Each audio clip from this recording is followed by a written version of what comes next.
A very good afternoon, ladies and gentlemen, and a very warm welcome to yet another exclusive session on SHRM Knowledge Cast. My name is Nitya Vijay Kumar, and I'm from the Knowledge and Advisory Solutions at SHRM and your host for the day. It's always exciting to bring to you topics that are both relatable in current times and relevant for future as the realities of work, worker, and workplaces evolve dynamically around us. Standing tall at the helm of all this unpredictable, evolving landscape and paving the way for growth and innovation for organization is someone whose role is more pivotal than ever, the leader of organization. As powerful and glamorous the role may sound, the rapid pace of change, the uncertainty of the future, and the demands of globalization requires leaders to charge with nothing short of superpower to navigate uncharted territories. But within these challenges lie opportunities to excel and create a narrative of triumph. And that's precisely what we are going to explore and understand today. It's my absolute pleasure to invite you to this knowledge cast on autonomy and flexibility, twin imperatives of new age leadership. And this is brought to you by SHRM.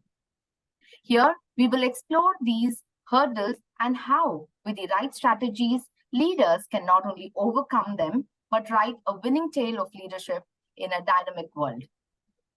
On that note, a very warm welcome to all of you once again to this knowledge cast. And as your host, I promise that I will keep a close eye on the chat box and relay all your questions to our honorable guest today and get most of them answered as time permits. All right, so obviously talking about leadership is not an easy joke. And for this, I would like to welcome Dr. Chandrashekhar Sripada, Clinical Professor, Organizational Behavior at Indian School of Business. Dr. Sripada is the distinguished educator, visionary, executive coach, seasoned board director, and a recognized human capital expert. With a successful track record in both public and private sectors, as well as multinational corporations in emerging economies, Dr. Sripada brings a wealth of knowledge, experience, and expertise on the subject. Dr. Sripada's expertise spans a wide spectrum, including human capital strategy, leadership development, board governance, top team coaching and alignment, HR advisory, and cutting-edge people practices for the modern age. With a profound understanding of dynamics of leadership and an impressive portfolio of cross-border experience, Dr. Sripada is a true luminary in the field, shaping the future of leadership, and our esteemed guest for the Knowledge Cast today.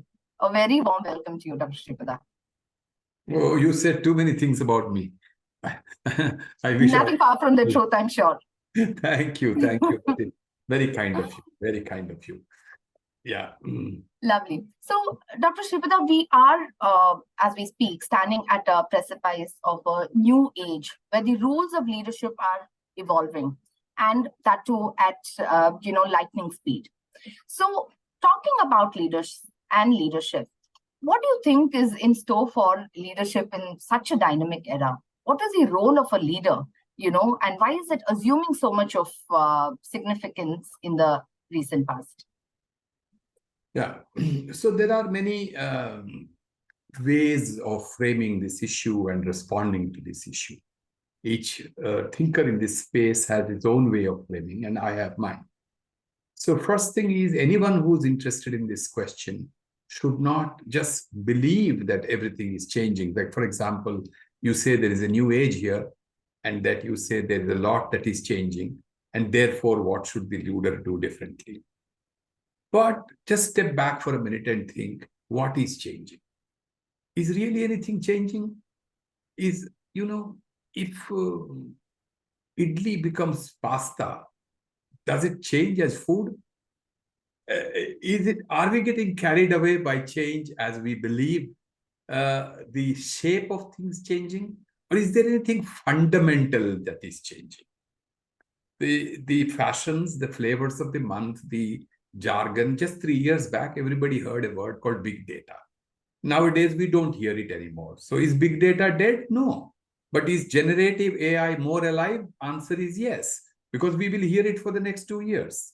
So one of the steps that all our listeners of this webinar should think about is, before rushing into believing the media hype about change, people should first understand what is truly changing. And first take pause and not just jump bandwagons, okay? And be more mature and circumspect about change before change can then define what will change for the leader. So let me in that spirit tell you what is really changing and what is not changing. Remember one thing, change and continuity are two sides of the coin. There is nothing called full change and there is nothing called full continuity. Lots of things that have been happening for centuries are continuing to happen, including the worst thing of people attacking each other and killing each other as they're doing in Israel and Hamas. Nothing has changed. Animal instincts of what tribals did in the beginning of creation and what the sophisticated people of 2023 are doing in terms of war is fundamentally the same. It's just that there is a drone now, and it was something else, a stone at that time. So remember, there is change and there is continuity. Now let us therefore, since we are contextualizing leadership in the world of change, so let's take stock of what is changing. I think three things have changed, which would probably mean something more significant step change, which in history we will look back and say they are watershed movements in the evolution of things. Like, for example, when man moved from cave to forest, when he moved from forest to agriculture, from agriculture to industrialization, industrialization to information age, each of those changes marked something significant. Then the way people worked, the way people lived, people related to each other changed. New institutions grew, new practices grew. Like that, from the information age, for lack of a better word, the post-information age in which we are living, there are fundamentally three forces of change that first leaders must see and understand as a big picture context. Number one is digitalization. Number two is demographic changes. And number three is disruptive changes. And what are these? Are three Ds of change, if you like, digitalization, demography, and disruption. And what does they mean, each one of them? And therefore, what should leaders do? So what has happened, never before in history, we had the power of being simultaneous with each other the way we are now. For example, this Zoom call is something that is very new. It is not any time and anywhere in history, except in some mythological films, that you would ever see two human beings talking to each other, one in Mumbai, one in Hyderabad, simultaneously with smile, recognizing the face and reacting almost emotionally. And this is happening in what I call the stone age of video calls. When the full age of video calls come, we will not recognize them like we do not recognize the STD calls today. You remember there was a thing called STD booth, and we don't anymore. Remember, you don't see that? Not anymore. I can tell you in 10 years' time, this Zoom call won't exist. This will look like a Stone Age issue, because immersive four-dimensional videos where you can always smell and feel me, or the other way around, whether you like it or not, is something that will probably replace this rather two-dimensional videography we have. So what digitalization does is that all human interfaces, which used to be physical, would increasingly be digital. Yeah. So if you want to buy a wrist, a watch, or a fridge, you want to buy a perfume or a piece of land or a home, or even a ton of steel, you will not, like in the past, go to a showroom first, but you will go to Google first. That you will first check out on the internet what that thing is, look at reviews, figure out on Instagram any particular pictures that are there, and then decide whether you should even consider. So this very fact that we are using digital medium as the first go-to touch point for everything has a lot of implications for how organizations are designed and will be designed. the truth of the matter is, while this is happening at the customer and technology end, inside the organization, the ability to transform the organization digitally is still very low. And there is a lot of hype about digitalization, but a lot of our processes, if you walk into any company today, and most companies, and you compare what happens inside that company, it is not fundamentally different what used to happen in 1950. There was still the boss, there is still the reporting, there is still the file. If not file, it's an email that is moving. There are still approvals. There are still several hoops that continue. The processes of work, the interactions of people are not fundamentally changing with the same speed with which digital interfaces are changing. So digitalization requires leaders. I will soon tell you what this means to leaders. So digitalization means the leaders must learn three different things. One is they must learn to engage with people as much virtually as in physical world. Increasingly, hybrid work and remote work is here to stay. The course of history about work is bound to change and is already changing. And more interactions of the digital leaders of the future will have to be virtual. And I don't think our leaders are wired to handle people virtually. They still want, that's why employers have such a big backlash to say, oh, you must come to office, you must come to office. Because we do not know anything other than slave driving. Slave driving was done exactly like this, like how today you see people being taken in air-conditioned buses to a place called office and managers walking the aisles and ensuring that people are working. Exactly what 100 years ago, slaves from India were taken on ships to Africa and managers with whips were beating them under their nose were working or not. Except the air conditioning, nothing has changed. The mindset is still the same. Okay, what has to change is you need to understand that people will be, and this has relationship with the topic we are discussing, autonomy and flexibility. In the absence of those two foundational beliefs, it is impossible for leaders to engage with people because virtual people cannot be controlled the same way you can control people in person. And the need of control has to change.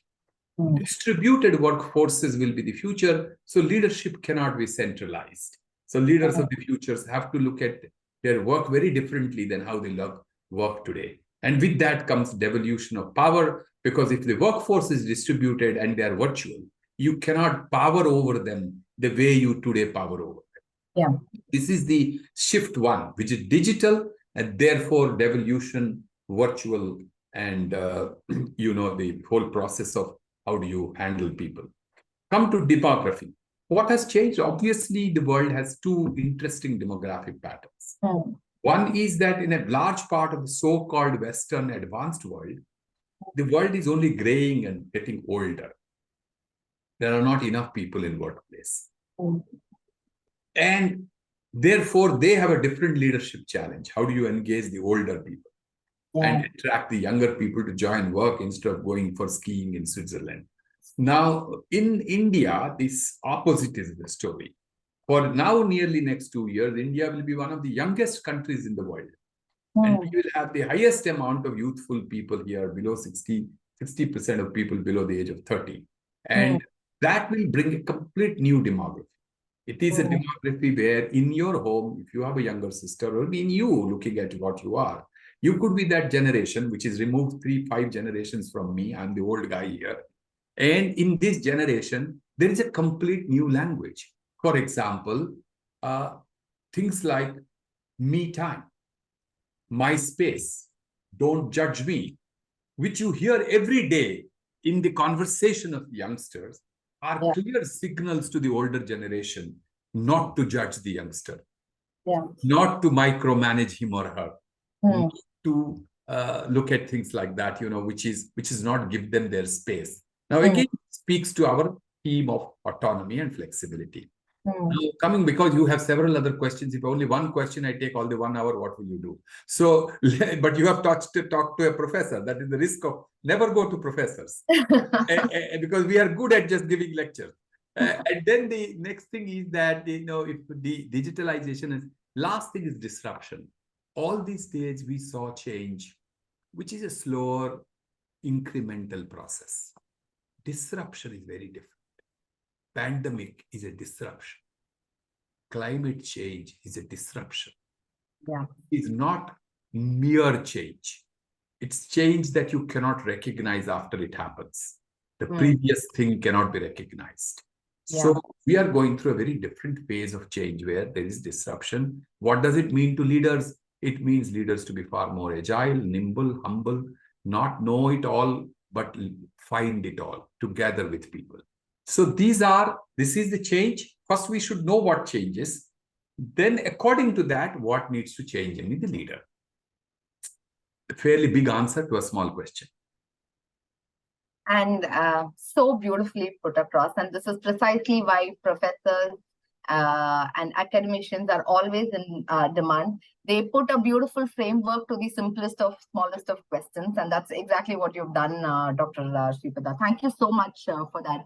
So I heard from STDs to four-dimensional, videos, from idlis to pastas. But what I heard you say is that the fundamental hasn't changed. The fundamentals remain the same. And thank you for anchoring that so beautifully, because as you so rightly said, I guess we are all driven by these new age jargons. We want to be in, but we often forget that, sometimes the most complex of, challenges come with simplest of solutions. And that's where this big picture thinking that you brought in really helps to understand that, what still remains, what is still relevant, and where is the change really stemming from? So we heard you talk about digitalization, demographic disruption, and what has stayed with me, especially in the context of demographics, is where you've mentioned that engaging virtually, while digitalization is the reality, but engagement through technology is still new for us. And you so beautifully brought that thing out that nothing has changed much but for the air-conditioned offices. But that's precisely why we're having this discussion to understand that how can we embark on this change to make it more meaningful for leadership, organizations, and people. Which dimension of it you want to explore first? Yeah. Everything, the three dimensions that I talked about. Correct. Each one has implications for what should leaders do differently. Absolutely. Which dimension you think we should explore first? I think we should, in the order, start with digitalization.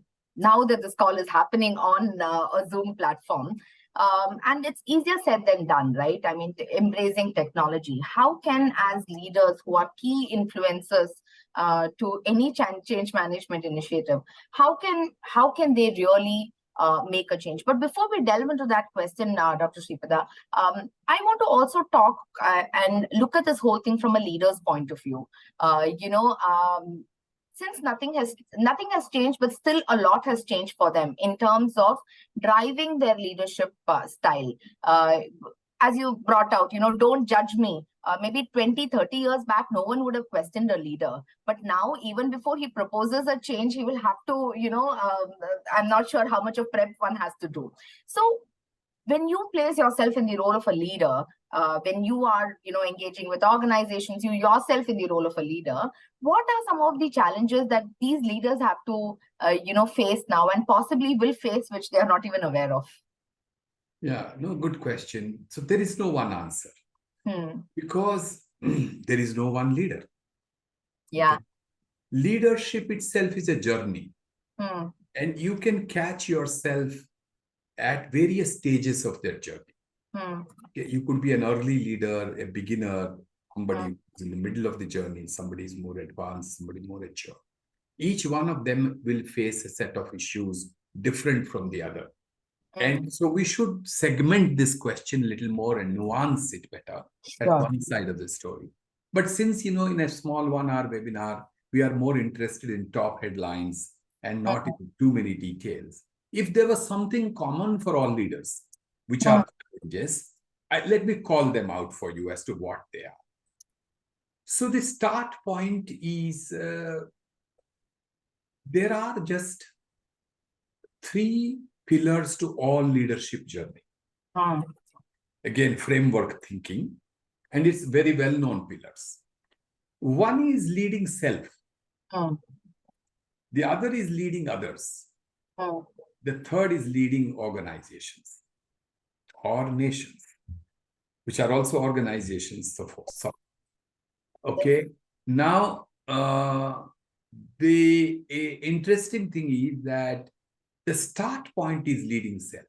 All leaders have to first, before they claim that they will lead others, they should ask this humble question which Goldman asked long back, called, why should anybody be led by you? So leadership is not a position. It is not an authority. It is not a title. It's not a designation. It's not a bunch of wealth and power. It is something that gives you the permission to lead and influence people because who you are. The person behind you, the character behind you, the personality behind you, the credibility behind you, the trustworthiness that you bring, the humanity that you bring, the conscience, the judgment, the maturity, the foresight, the vision, the ability to influence, listen, empathize, number of hundreds of good qualities, which are more about being human and not being about domain experts in something. A great aeronautical engineer or a tenured CEO is not necessarily a great leader. So just to make our, just to join, assuming that there is social media challenge here, I can tell you that I sometimes don't want to be quoted, but I can tell you that everybody who's a great technical expert may not be a great leader. So take, for example, I know I'm entering controversy. Take, for example, Elon Musk. Now, Elon Musk is a great technocrat and a great technical visionary. He probably is doing things which mankind needs. And we need to really set up colonies on Mars. And we can trust Elon Musk to build that. But will he be a great human being? Will he lead people with the empathy that is required? Is a different question altogether. So we should not confuse leadership with some maverick, spikes that we see in people. Okay, so leadership is a big responsibility that comes only when you are first. No, the youngsters use a beautiful word. He or she is sorted. Yeah, in my generation, we were not using that word, but I listen to the youngsters every day. So leaders have to be sorted, guys. If the leader himself is not sorted, how can he lead?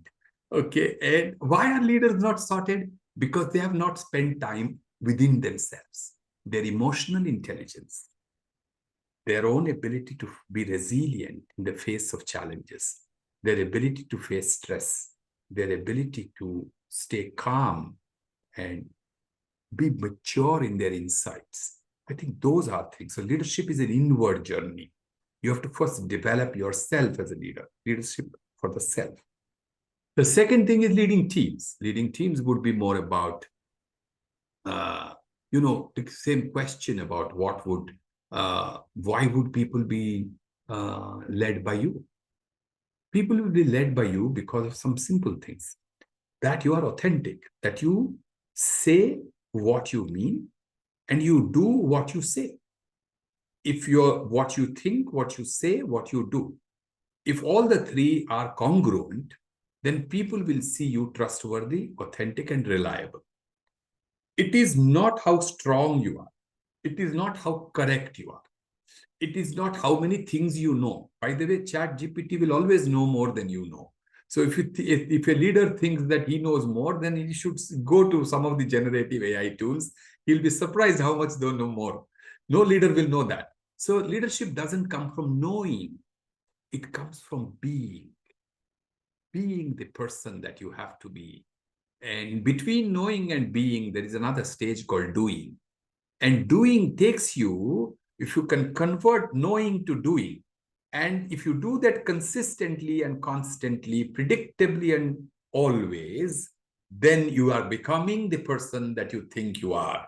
So if you are being the person that you claim you are by doing those things consistently and knowing about them, then you will complete the journey. In place of your team members, you complete the journey of being an acceptable leader. Otherwise, they will immediately find out the frailties of you and don't therefore put this big face. Now, if you are supported by reliability, consistency, and authenticity by combining action with knowledge, then you earn the license not just to lead teams, but to learn organizations. Where the next skill that you need to have is to understand the people, you know, mm, to understand the big picture, the stakeholders, organizations, nations, societies exist with a number of stakeholders, not just a small team of 3 people.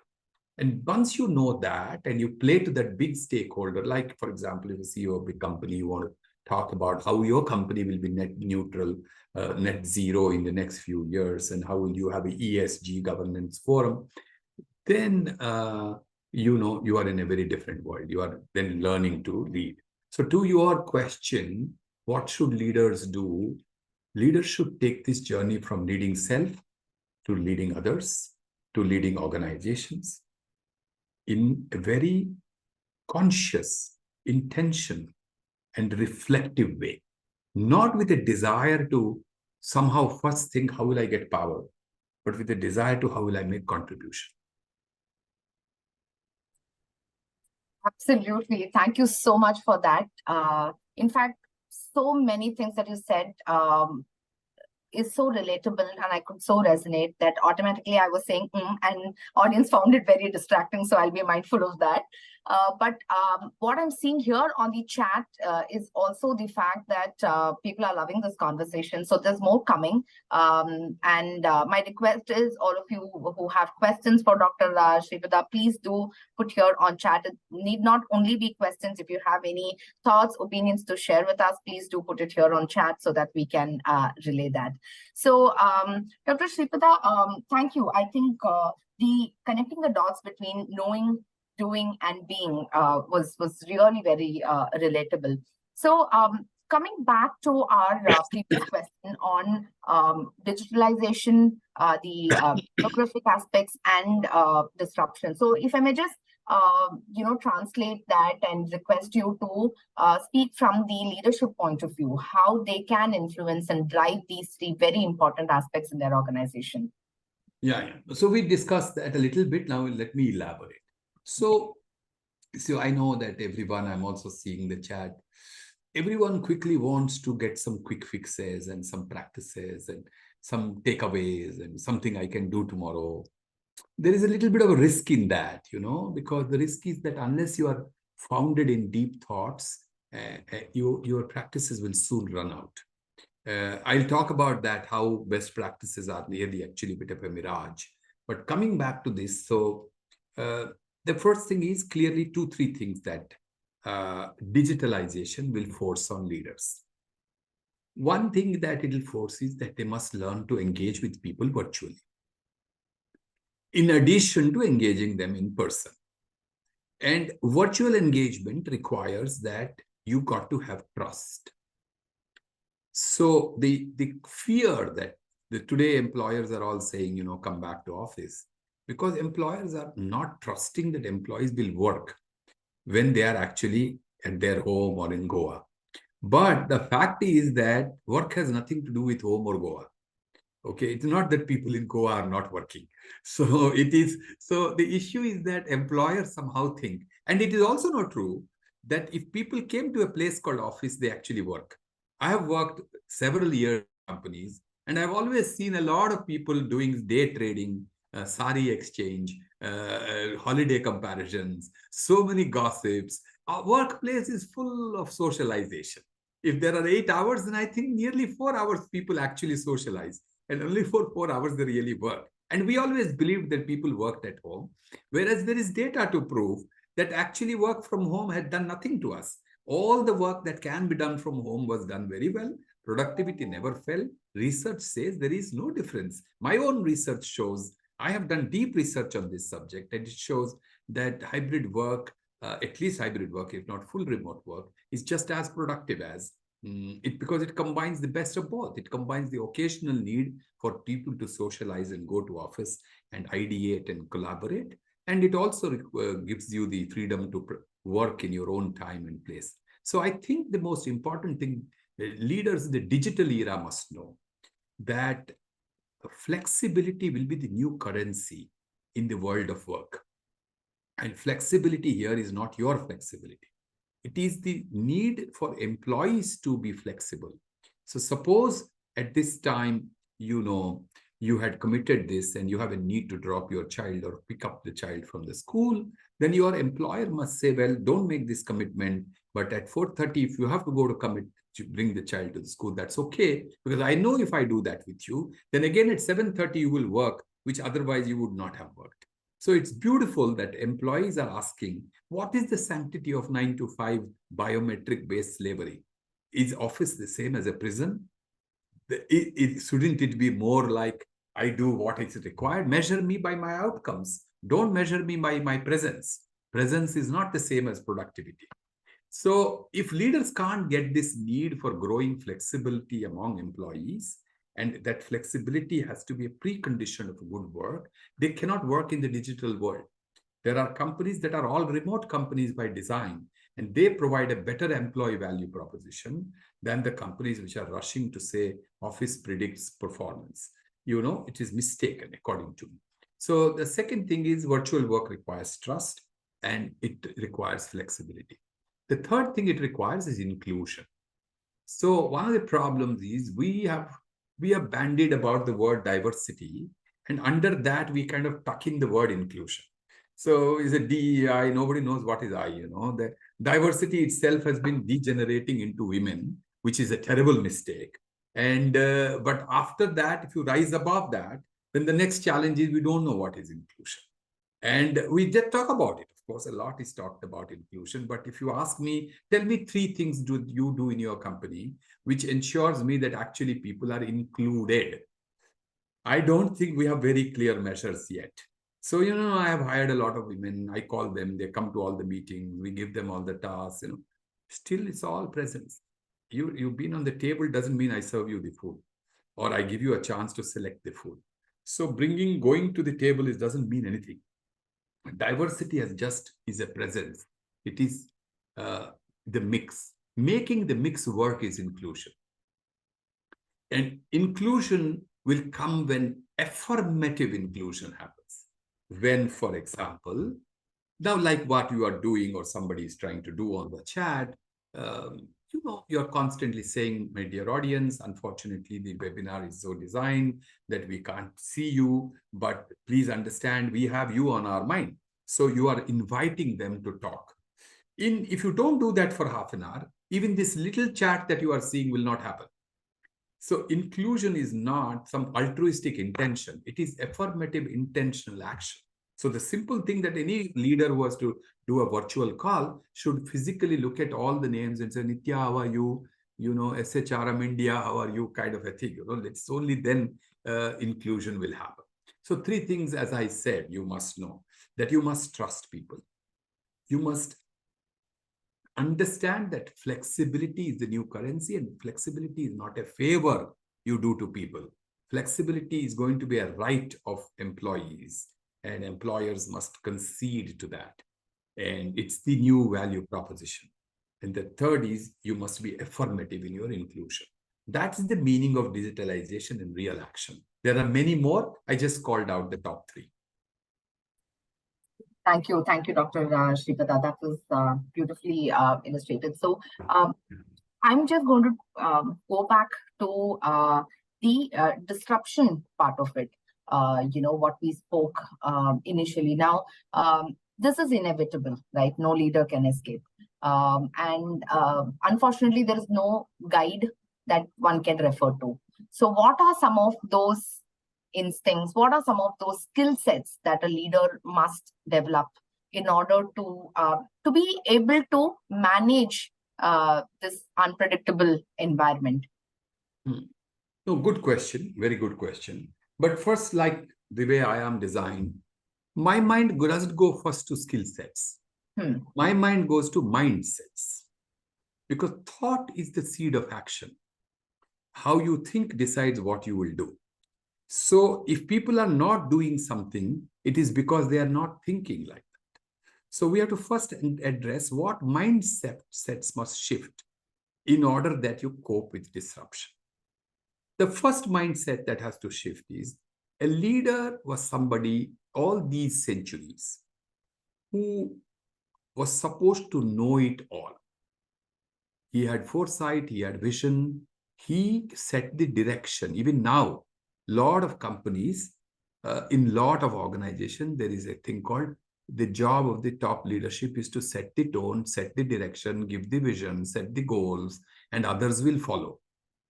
This is how, even now, the major paradigm of leadership is. What does it do? It puts an unequal burden on the leader to know more than the led. But the reality is, when coronavirus came, mighty Mr. Trump did Zilch know about it. Nothing he knew, nothing. Not a single leader of the world knew how to cope with the coronavirus. Okay, if they made that, oh, you eat quinine, it will be cured. You do this, it will happen. If you do lockdown, it will come down. All of them collectively realized that they are humble and naked before the mighty virus, and human intelligence failed. What does disruption tell leaders? Disruption tells leaders to accept their vulnerabilities humbly and come to people and say, I don't know.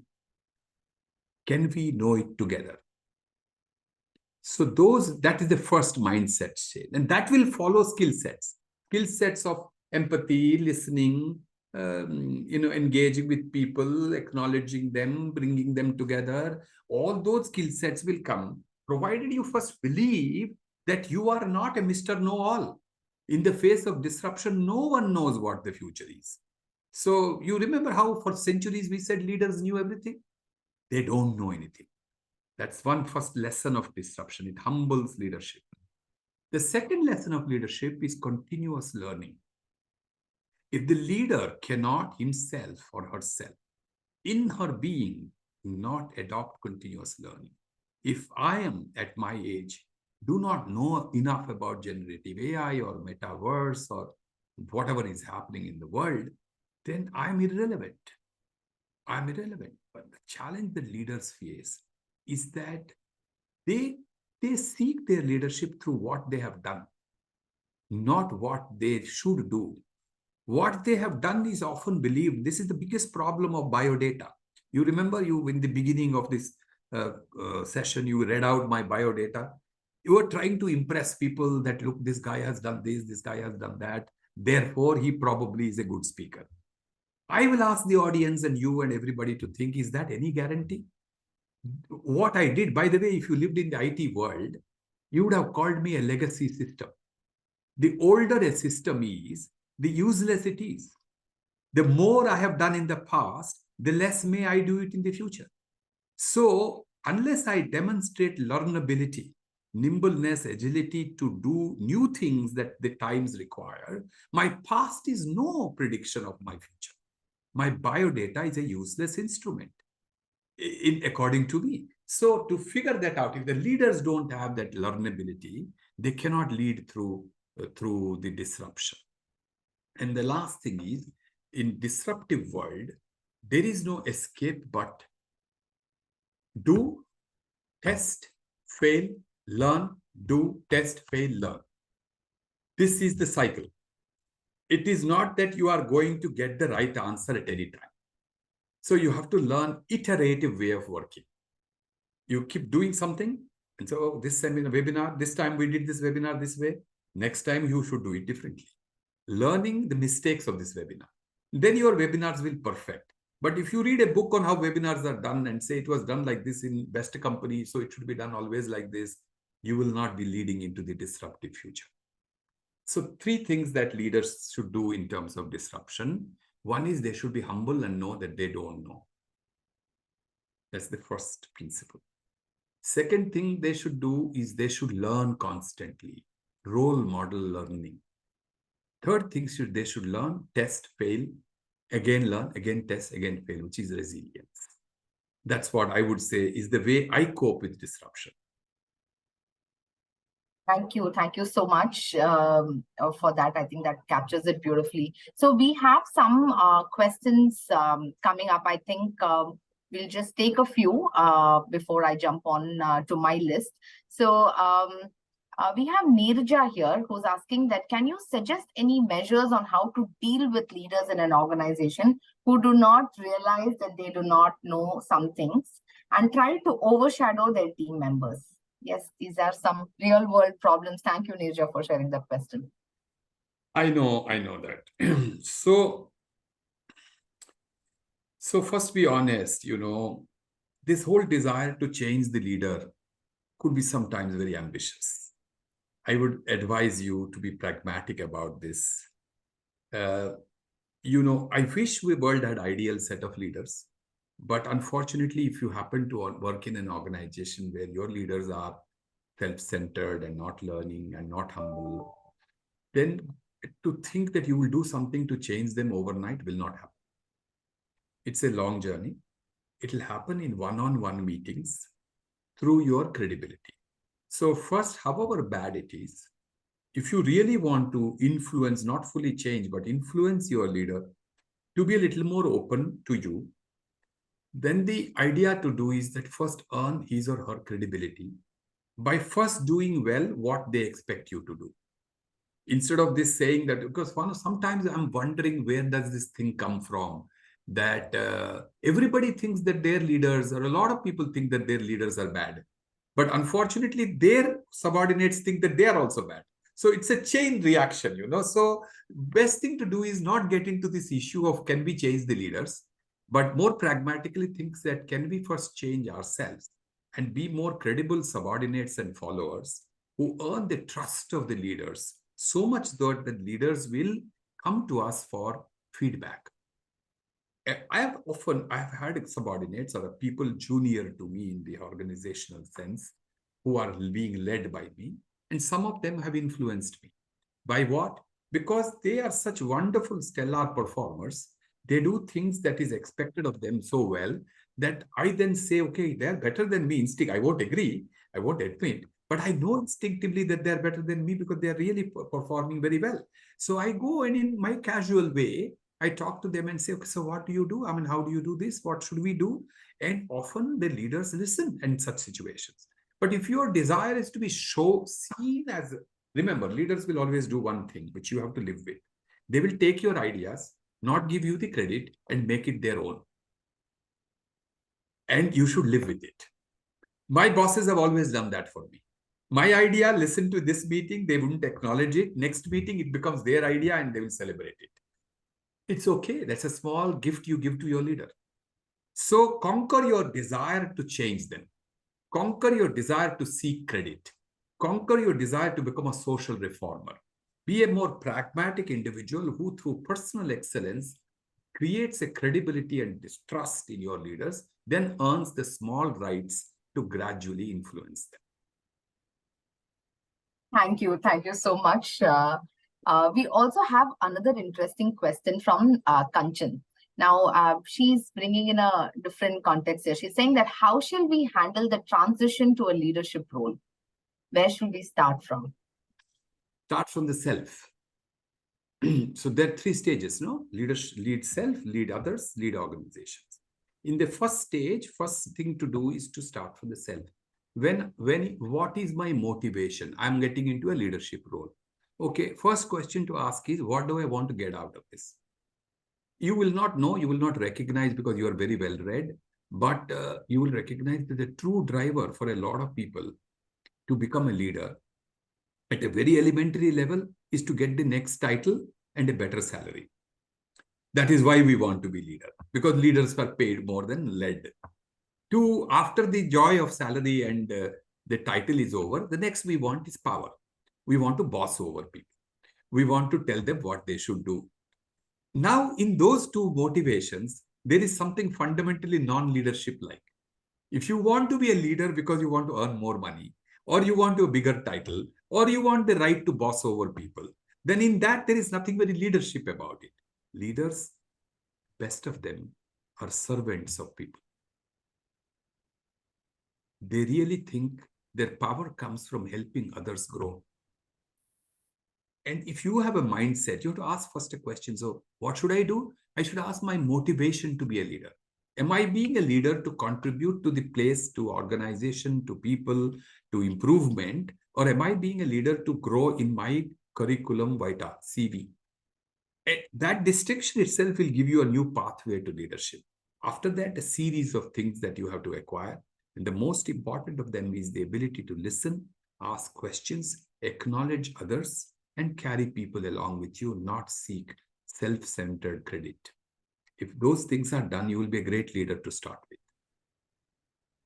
Thank you. I think that also answered Mr. Shankar's question here on how do you think a leader can inspire and aspire to create a better workplace. So that answered that question as well.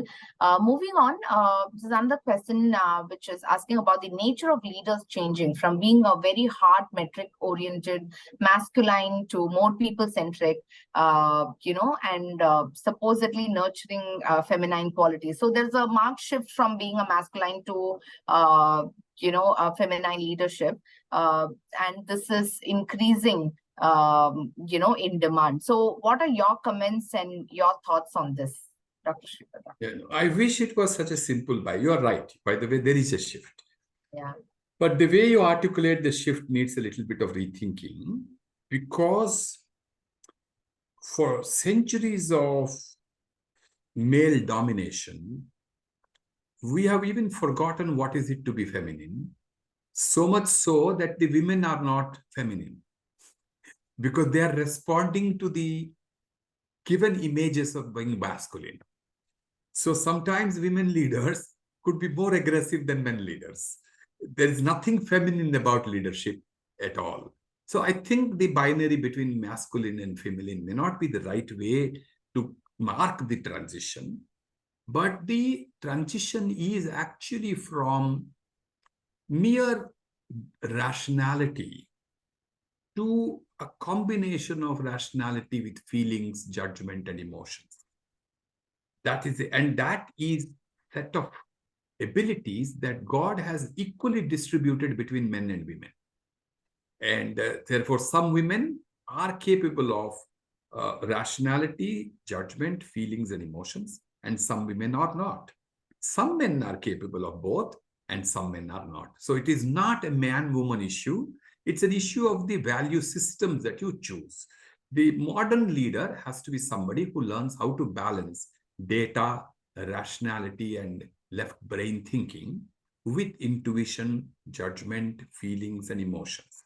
When you balance both, whether you are a woman or a man, you will be the more holistic leader. And that change is happening. Sure. I hope that answers your question. Well, quite a few, thoughts here on chat, which resonates to what you've shared, Dr. Sripada. And Neha also shares with us that, sometimes team members seem to be more evolved than the leaders. That's precisely where Dr. Sripada also spoke about how you need to evolve as a subordinate before really questioning the larger purpose or actions of a leader. So that point kind of hit home well. All right. So Shubhangi here has a question. Thank you for asking that, Shubhangi. But we'll stick to your thoughts on how do you think we are, as a fastly progressing nation, how do you think we are helping in leaders evolving and supporting the future that is to behold? So yeah, a nation, it's a great question, by the way. I'm so happy that someone has gone beyond the tactics of organization. True. And looking at the bigger picture. Questions like this at this stage of my life appeal to me more than the nitty-gritty of how should we do this, how should we do that. There are too many, 6 ways to ask a divorce, 5 ways to get a raise kind of books that exist in this world. And I kind of think we should not reduce everything to self-help.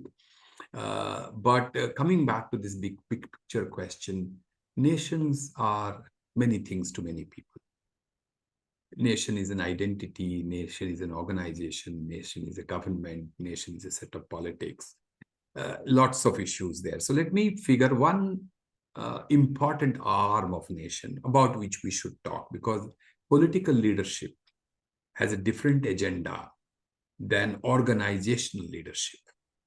Okay, and what is happening in political leadership, what's happening in organizational leadership, this is a call by corporate capitalist world. So I won't sit here and decide whether Congress is able to build this next generation of leaders, whether BJP is doing better than that.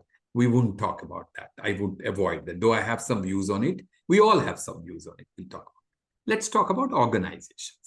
Organizations is where we are interested, ideally for-profit organizations, but let us include not for-profit organizations. In organizations, two things are happening. One is that the decibels, as they say, the noise around developing leaders has certainly reached a crescendo. Believe me, 90% of all such talks, I'm sometimes wondering how much patience people have to keep listening about leadership. Why people are listening to this? Every talk, every program, everything is about leadership. So there must be something that we all have collectively decided that leadership is the most important topic. That's why everybody is willing to be all the time talking about leadership. So to that extent that there is a greater recognition about leadership is a good sign that societies are wanting to develop leaders. I guess where the things are not falling in line are at two levels. One is there is not adequate convergence on a common understanding of what is leadership. The old thoughts of leadership as a source of power, source of direction, source of authority are clashing with the new generation understanding as a leadership is a way of contribution, help, nurturing, and growth. And we are in the interplay between the two. And because these two are not settled yet, and we have not moved clearly up from one to the other, we have both models competing with each other. So several leaders are being developed under the model of being the authoritarian leaders that they should be. And there are a few leaders who are also getting developed based on the more nurturing leadership on which they want to be. So why we don't see a common way of seeing leadership is because our philosophies of what should leadership be are not yet convergent. So we are not likely to see one prototype leadership. But that doesn't mean leadership is not being developed. Both kinds of leadership are being developed. Maybe if you are looking for one kind of leadership over the other, you may not develop. That is the real issue here. The other issue is that the methodology employed to develop leadership is fundamentally faulty. The methodology is currently, it's actually beautiful for consultants and trainers. They have figured out $1 billion business in this. And they have found out that if they did some quick fixes, leadership gets developed. And they also prove it has developed. But the reality, it doesn't. We need more leadership journeys. They are carefully crafted around certain common values the organization want to build, and it takes time. And that organic but yet stewarded development of leadership is yet to find mainstream use. So these are the two reasons why you don't see at the national level much happening, because the models are competing and the methodologies are inadequate. Otherwise, there is a lot of attention to leadership. Thank you. Thank you so much for that, Dr. Sripada. So Kiran here is bringing the focus back to self-leadership development. And he wants to know that in this entire, work around leadership development, how should the 70-20-10 approach look like for the self-leadership development? I'm a big advocate of this, and I believe this is true. There is some nuance to each one of them. So 70% experience, 20% exposure, 10% education. That is the usual 3 E's of learning. You learn, only 10% of all your learning comes from education. About 20% comes from the right exposure and observation. And 70% of it comes through experience. And this is true. This is absolutely true. But the nuance is, mere experience does not lead to learning. reflection on experience leads to learning. Suppose I say I have 30 years of work experience. It doesn't mean I have 30 years of experience. What it means is that I may have repeated yesterday into today like that for several years. So therefore, there's nothing that I learned. Learning happens when you periodically, through your experience, you step back and reflect on what happened with your experience. What you make of experience is that delta, not experience in itself. So merely having experience is not leadership learning, but what you make of it is, how you reflect on it is important. 2, exposure. Walking around, seeing things, being in parties, attending conferences, meeting, going to new countries is exposure, but it may not lead to learning. Structured exposure, intentionally conducted with a view to learn, with pre and post measurement of growth. I will say it again. Structured exposure, intentionally structured, with a view to learn, with pre and post measures of learning, will lead to learning. Mere exposure won't. And education. Education that brings the learnings from the real world and combines it adequately with the ivory tower theories is when those two things happen together, is when education is at its best, not when it swings to one extreme or the other. So if you do this way, if you reflect on experience, structure your exposure, and blend practice with theory in education, yes, that combination will lead to development.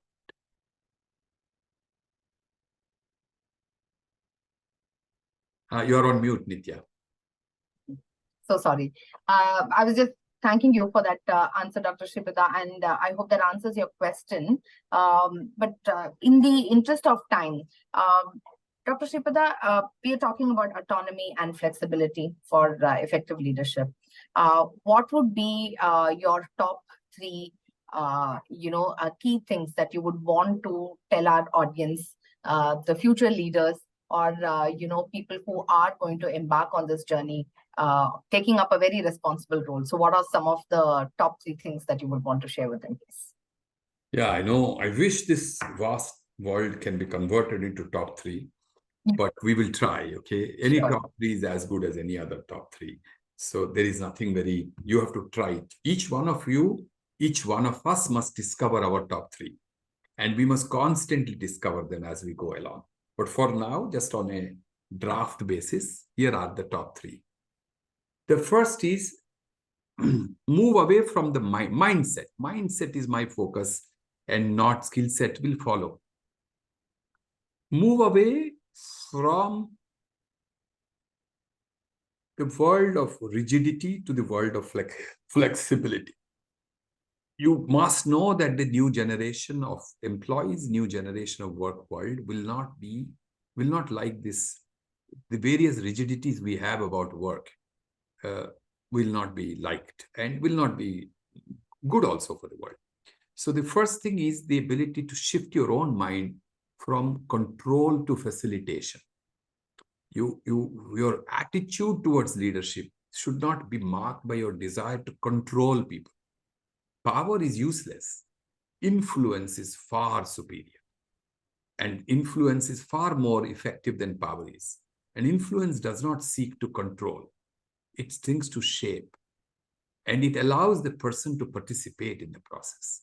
So that is the first step that happens. Second thing is see the evidence. Evidence shows that under autonomy, where people have self-discretion, actually people perform better than under instruction.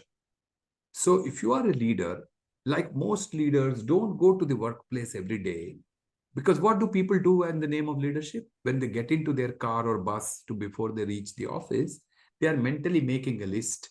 And the whole day's journey is marked under 3 words called instruct, review, take stock, and form opinions, which is I'll go to the workplace thinking, who are my people, who am I managing or leading? What should I tell them to do today? Called instruct. Then next is review. Find out whether they have done what I asked them to do 1 week ago or yesterday, And today they are doing what I have asked them to do.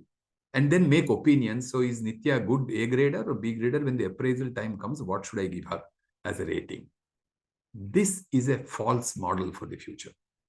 You have to move from instruct, review, and assess to ask, listen, and co-create. It's a very different model. It's a very different model from instruct, review, and assess to ask, listen, and co-create, which is believe that everyone has an idea. So when I came to you and said, how are you designing this webinar today, you would have seen I was very restless. But when I heard how you are designing, I realized, yes, she has a plan. She has a plan. She has got a couple of questions. She will do it this way. And the more I saw that you would do it, and the more we participated, we are doing well. I guess we will get a good feedback. That is because we listened and we co-created. So this is a better model than the current model that you have, which is, we still going old model of instruct, review, and opinion. Okay. And well, there are many more things I can say. If two are good, I think I'll leave it at that, but I can otherwise go on, As I said, it's a danger to be a professor. Not at all. It has been such a pleasure having you here on our series. The only challenge has been time, but we do hope to hear more from you, Dr. Sripada. Thank you so much.